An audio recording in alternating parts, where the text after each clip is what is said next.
Acústica Rural, pero mientras vamos a iniciar con nuestras entrevistas y saludamos con muchísimo gusto en la línea de Acústica Rural al doctor Diego Esteban Platas. Él es profesor investigador titular del Colegio de Postgraduados. Vamos a la población de Paso de Ovejas, muy cerca del puerto de Veracruz, porque vamos a hablar de cuál es el impacto de la acuacultura en la nutrición rural y la nutrición en áreas periurbanas. Doctor Diego Esteban Platas Rosado, muchas gracias por tomarnos esta llamada. Buenos días. Buenos días, José Luis. Buenos días, Armando Soto. Nosotros estamos aquí en Veracruz, en Paso de Ovejas. Un saludo a todos los radioescuchas. Y muy contento, muchas gracias por su invitación. Al contrario, gracias a usted, doctor, por aceptarla. Y bueno, para que entremos en materia, coméntenle al auditorio de Acústica Rural, ¿qué debemos entender por el concepto de acuacultura?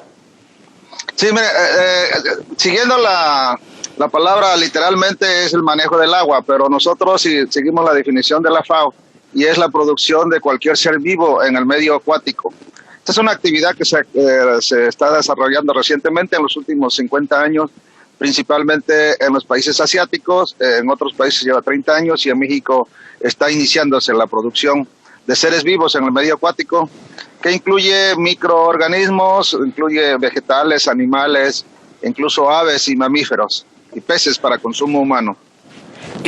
Doctor Diego Esteban Armando Soto, si nos puede comentar ¿cómo se está llevando el proceso del consumo de productos del mar, pescado, mariscos, en las poblaciones urbanas y periurbanas hoy en día? ¿Qué tal, Armando? ¿Cómo estamos? Mire, en primer lugar quisiera ponerlo en contexto. El consumo de pescados y mariscos a nivel mundial está a 18 kilos más o menos en promedio per cápita. En México, al final del sexenio pasado, el 2018, la CONAPESCA reportaba 12 kilos. Nosotros hemos estimado un poco menos, alrededor de 9 kilos per cápita al año en México. O sea, México tiene un consumo de pescados y mariscos muy por debajo del promedio mundial, más o menos el 50%. Pero la FAO estima para los objetivos 20 a 30 aumentar este consumo el doble, o sea, 36 kilos. Entonces México tendría que cuadruplicar su consumo. Está muy por debajo el consumo nacional. Este consumo se concentra en las costas, principalmente el centro casi no consume pescados y mariscos, y se concentra en la época de Cuaresma y Semana Santa. O sea, tiene dos concentraciones, una temporal y una espacial. Está muy por debajo y es muy importante aumentar el consumo de pescados y mariscos, sobre todo en las zonas rurales y las zonas periurbanas, donde, bueno, se ha comentado que México tiene 54 millones de pobres que estaban a finales del sexenio pasado. Estos se concentran en la mayoría en las zonas periurbanas y en las zonas rurales y tienen problemas de malnutrición y desnutrición. Entonces, el pescado y marisco es un factor muy importante para aumentar la calidad de la nutrición y la cantidad. Lo que nosotros estamos haciendo es promover la producción de esos pescados y mariscos a través de la actividad denominada acuacultura. Le denominamos acuacultura rural porque es una acuacultura en pequeña escala, es más o menos lo que se le denomina también de traspatio, alrededor de la casa habitación, es en pequeña escala principalmente para autoconsumo. Se puede practicar en las zonas rurales y en las zonas periurbanas. Actualmente se está hablando mucho de la agricultura vertical, de la agricultura de traspatio para autoconsumo. Y esta actividad que nosotros proponemos se aplica muy bien porque utilizamos el recurso natural agua, primero para la producción de peces y luego para la producción de vegetales, para autoconsumo. Entonces aumentaría mucho la nutrición, Armando. Y doctor Diego, ¿a qué se debe el no consumo en varias regiones de la República, a pesar que tenemos acuacultura en estados como el Estado de México, Estado de Morelos, Estado de Hidalgo, Puebla, Tlaxcala, que son las costas? ¿A qué se debe el no consumo de pescados de la población mexicana? Sí, mire, es una pregunta muy interesante, ya nos las han hecho en otros momentos y hemos investigado. Hay dos factores. Uno, cuando hubo el crecimiento urbano industrial de México de 1940, 1950, pues la población se concentró en las ciudades y perdió esa costumbre de consumir pescado. No obstante, México es un país agraciado en recursos naturales. Tenemos dos mares, el Océano Atlántico, el Océano Pacífico, el Golfo de México. 11.400 kilómetros de litoral, casi 3.6 millones de kilómetros cuadrados de mar, casi lo doble de superficie marítima que territorial, y muchos cuerpos de agua y muchos distritos de riego, y tenemos la capacidad productiva, pero no abastecemos. Fíjense, México es el segundo importador mundial de tilapia, de filete entera y de China, y de filete de Vietnam, solamente después de Estados Unidos. O sea, no abastecemos el mercado interno, y bueno, se perdió esa costumbre de comer pescado. El otro factor muy importante que hemos detectado, hemos entrevistado a mucha gente, hemos entrevistado niños incluso, porque nos interesa aumentar el consumo de pescado en los niños. Decimos, ¿por qué no consumes pescado? ¿Por qué no te gusta el pescado? Y nos decían sarcásticamente, dice, bueno, es que huele a pescado y sabe a pescado. México descuidó un tanto su cadena de frío. Entonces el abastecimiento, el proveer el pescado, digamos, en todos los lugares que esté disponible a las amas de casa, sobre todo, por ejemplo, en los tianguis. Cuando tú vas al tianguis, 2 cuadras antes de llegar ya sabes dónde está el puesto de pescados. Huele, está, digamos, mal atendido con la cuestión de la cadena de frío, y ese es otro factor que ha impactado en el consumo de pescado. Ahora, doctor, en este caso, muchas amas de casa, padres de familia se quejan del precio. No sé si no desconocen que existen otras variedades que son accesibles para el bolsillo, o por ejemplo en la zona metropolitana del Valle de México, las variedades que se comercializan algunas días son muy caras, llegan a pasar incluso los 300, 400 pesos el kilogramo, reitero, de muy pocas variedades. Sin embargo, parece que esa idea ha permeado, por lo menos entre los habitantes de la gran zona metropolitana del Valle de México. Sí, fíjese, ese es un factor. En realidad hay especies de alto valor que son caras, a veces no es accesible al bolsillo de los mexicanos, sobre todo de la población de la base de la pirámide económica. México exporta incluso camarón, exporta mucho, y dice, bueno, que los mexicanos no consumen camarón, no les gusta. No, sí nos gusta, y sobre todo el camarón mexicano, nada más que está más caro, y consumimos camarón importado de China, está más barato. Hay muchas especies de pesca, sobre todo. México exporta sardina, que es una especie altamente nutritiva y muy sabrosa. Quizás lo que falta es la presentación y que que sea accesible en todas las tiendas, en los supermercados, en los tianguis. Hay otras especies como el jurel, que es muy barato, se llega a 36 pesos el kilo, muy nutritivo, es un pez. Todos los peces, la carne de pez es muy nutritiva en proteína, muy digerible, tiene grasas poliinsaturadas, o sea, no se acumulan, son ricos en omega 6, en omega 3, y son muy nutritivos, sí. Hay muchas especies accesibles. Lo que se tiene que hacer es desarrollar esa cadena de frío. Fíjense que curiosamente muchas especies se dejan en el mar cuando los pescadores hacen sus arribos, porque no tienen un valor comercial en situ, digamos, en la parte de captura. Aquí el otro punto dentro de la cadena es la comercialización. Ahorita con los productores de tilapia, que son con los que más trabajamos nosotros, igual tienen un precio muy bajo en granja y llega a tener un precio 2, 3, 4 veces más alto en el lugar de consumo. Ese es un problema no solo en la acuacultura, es un problema en toda la agricultura. Doctor Platas Rosado, perdón que lo interrumpa. Vamos a ir a una pausa y de regreso nos sigue usted platicando de este importante tema de la cadena de frío. Regresamos enseguida, está usted en Acústica Rural.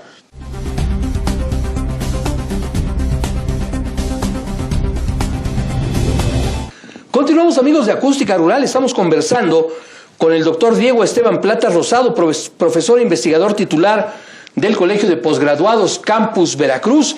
Estamos hablando del impacto de la acuacultura en la nutrición rural y periurbana. Y nos comentaba usted, doctor, el problema de la cadena de frío. Hace falta ese manejo integral a lo largo de toda la cadena.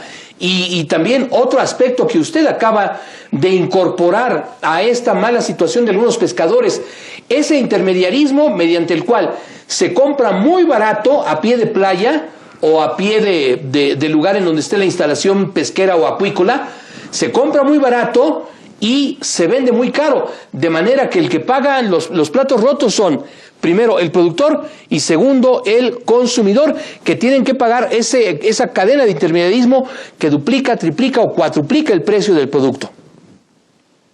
Así es, y fíjense que también hemos visto una deficiencias en el valor agregado, porque me han preguntado también por qué México es alto consumidor del filete de basa importado de Vietnam, y en primer lugar porque es un filete, viene sin espinas ya, es muy suave para digerirlo, y es muy apetecible para las zonas urbanas, sobre todo para la clase media y para los niños.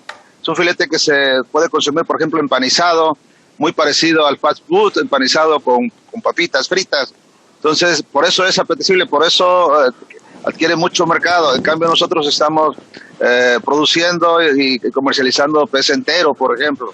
Entonces, hace falta ahí la parte de valor agregado a nuestros productos para que sea más apetecible para la población. Y, doctor Diego, ¿y cuáles son las principales especies de pescados y mariscos que se consumen en México?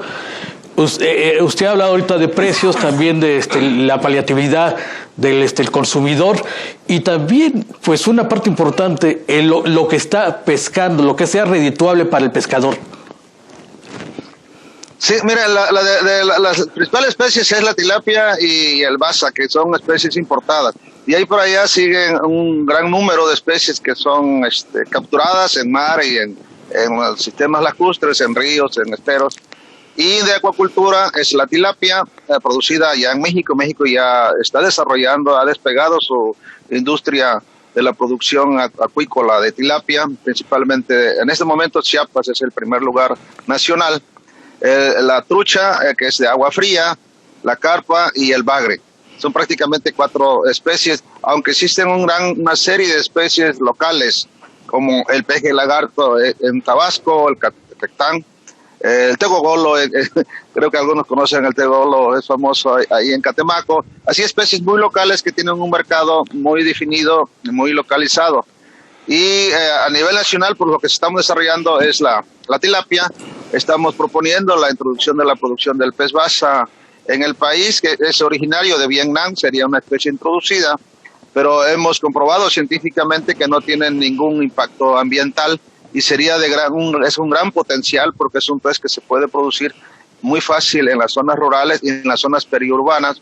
Es un pez, tiene mucha carne, no tiene mucha espina, es muy apto para filete, para hacerle valor agregado, y lo pueden producir fácilmente a las familias para autoconsumo y alguna parte para el mercado.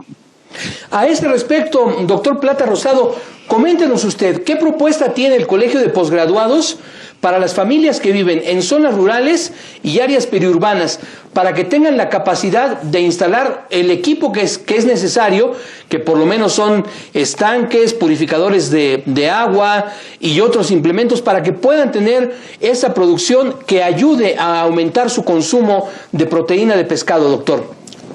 Claro que sí. Mira, aquí en el Colegio de Posgraduados Campus de Veracruz hemos trabajado con grupos de capacitación que le hemos denominado grupos de crecimiento simultáneo o acuacultores de recursos limitados. Estos son grupos, pero organizamos a grupos de 20, 30 productores interesados, les damos capacitación y se crea un estanque muestra. Ese es muy barato, muy sencillo, el equipo no pasa de 10,000 pesos. Son bolsas de arena, bolsas de subproductos agrícolas como de fertilizantes, con un plástico invernadero y solo requiere un tubo PVC para drenar el agua. Lo que es más caro es el equipo de oxigenación. Puede ser de diferente tamaño. La acuacultura, afortunadamente, como la agricultura, tiene un gran espectro de tipos de producción. Puede ser muy grande, altamente tecnificada, hasta muy pequeña a nivel de familiar de traspatio, muy sencillo. Y pueden producir ahí, digamos, hasta 20 organismos por metro cúbico. Digamos, en 1 metro cúbico de agua se pueden producir 20 organismos que pueden crecer hasta medio kilo para autoconsumo. Y eso es lo que estamos haciendo aquí en el área aquí en Veracruz, porque lo proponemos donde hay agua, tanto en la zona rural como en la zona urbana, porque en algunos lugares del país, en la zona desértica, pues luego no hay suficiente agua ni para consumo humano, entonces ahí no estamos proponiendo este sistema. En las zonas periurbanas, por ejemplo, aquí del puerto de Veracruz, sí hay agua, hay pozos caseros, por ejemplo, o pueden utilizar el agua del sistema público. Nada más que el agua del sistema público trae cloro. Entonces hay que purificar, no utilizarla en la mañana, hay que utilizarla a mediodía o en la tarde cuando ya se volatizó un poco el cloro, porque el cloro sí mata a los organismos. Después de este entrenamiento, ya los productores pueden pasar a hacer su módulo en su propia casa, y nosotros le llevamos seguimientos con un equipo muy capacitado aquí del campus Veracruz. Está el doctor Reta, el doctor Aciaín, que son especialistas en la producción acuícola, que hemos desarrollado el equipo de acuacultura aquí. Estamos proponiendo la tilapia, pero también estamos proponiendo el basa, y hay algo otros productos como el camarón, el langostino de agua dulce, que se está proponiendo también como policultivo. Le llamamos policultivo cuando hay más de una especie en el sistema. El sistema de recirculación, el agua residual la pasaríamos a la producción de vegetales, de hortalizas, también para consumo humano, porque lleva nutrientes, ya está altamente nutritiva por las excretas, el alimento de los peces. Eso es abono orgánico para las plantas. Entonces pasa ya al sistema que el productor quiera, puede ser agricultura vertical o extraspatio en tierra para la producción de lechugas, de rábanos, cilantro, plantas medicinales, etcétera. Está teniendo mucho impacto aquí en esta zona. Doctor Diego, y si nos puede comentar, ¿la acuacultura es una estrategia para la seguridad alimentaria del país? Y también, claro que sí. ¿En qué lugar estamos en la investigación en acuacultura en la República Mexicana, a nivel mundial? Sí, qué bueno que esa pregunta. Mire, es una estrategia muy importante para el país, sobre todo en las zonas donde alto potencial. El sur-sureste de México tiene altísimo potencial para desarrollar la acuacultura. Somos ricos en agua, lo que acabamos de ver, lo que acaba de pasar en Tabasco. Tabasco es un estado con muchísima agua, pero también está Chiapas, Veracruz. Puede generar 1 millón de empleos en 6 años, y es una estrategia de política pública seria, constante. Actualmente, fíjese, afortunadamente, en el presente administración, en el plan sectorial 2024, ya se menciona la acuacultura más de 10 veces y acuícola más de 30 veces. Ya está en el plan para el desarrollo de la acuacultura rural.